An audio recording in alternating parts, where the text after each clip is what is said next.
Hello again. It's been quite a few months since we last posted any short reflections online, but as we enter the third week of another lockdown, this seemed like a good time to speak to you again. As I've been talking to many people over the last couple of weeks, it's clear that although everyone sees the need to stay at home again to protect ourselves and others, it's maybe a bit harder this time than before. The weather during the first lockdown was amazing, so we were able to sit outside and enjoy the garden, maybe have some garden visits. During the short second lockdown, most people were busy making preparations for Christmas, enjoying putting up the decorations and all the rest of it. But this time, many people are feeling the strain. On top of the fear of actually catching the virus, the days are cold and often damp.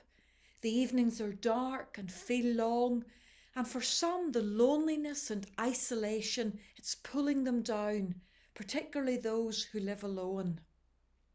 Is there any hope?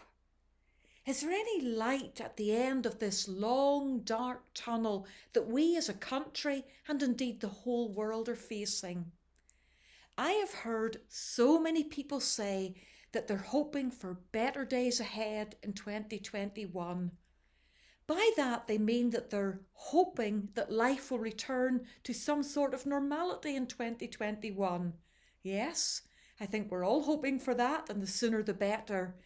But today, I want to encourage you to hope for a whole lot more than just life returning to normal.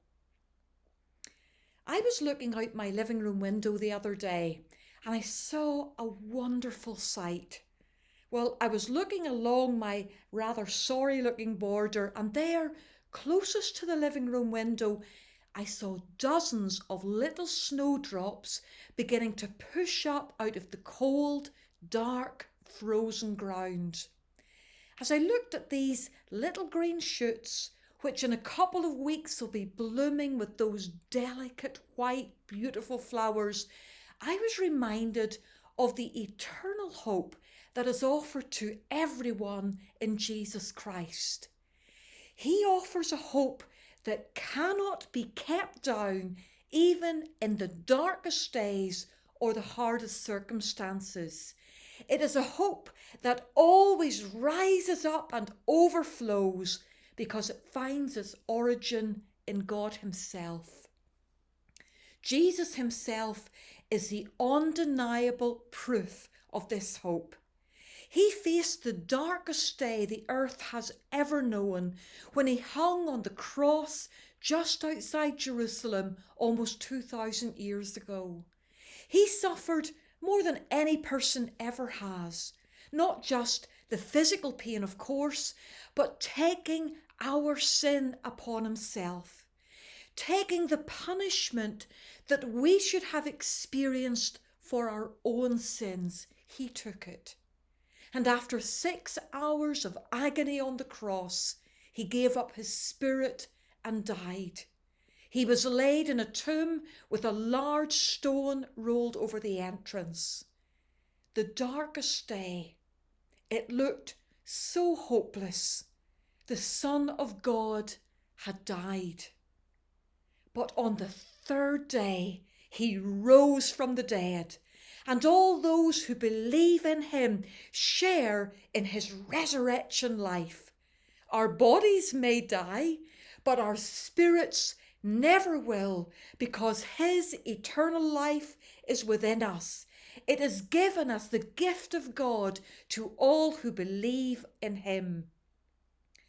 You may have become so bogged down in the present circumstances of this virus, the daily sadness of the rising death statistics, the overwhelming pressures on the NHS, and you may feel as if you are in a cold, dark place. But I believe that even in the midst of this present darkness, God is shining His light into your heart to bring you hope. This time of enforced slowing down, enforced staying at home might be for you the biggest gift of your life, because God is using it to open up your heart to believe or have faith in His Son, Jesus Christ.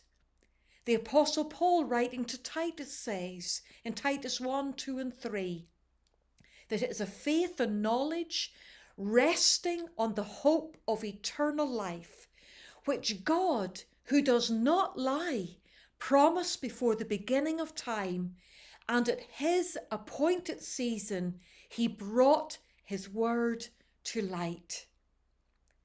Most people are limiting their hope to hoping for a better year, hoping for a return to a more normal life. But there is a much greater hope than that, and it's the hope of eternal life. However long we live on this earth, whether that be a long time or a short time, it is actually only a blink when you compare it to eternity. So the real question for each one of us is this: where will you spend eternity? God offers you the hope of eternal life with Him, because Jesus died the death that we all deserve to die. But we need to accept His death on our behalf. We need to ask for His forgiveness and His cleansing. And when we do, then we will receive the gift not only of forgiveness, a new beginning, but also the gift of eternal life. So what are you hoping for this year? Don't limit it to just a return to a more normal life. Life on this earth is short. It's just a vapour. There's so much more on offer, a greater hope, the hope of eternal life. Why don't you ask God, who doesn't lie and who has promised it, to give you this hope of eternal life today?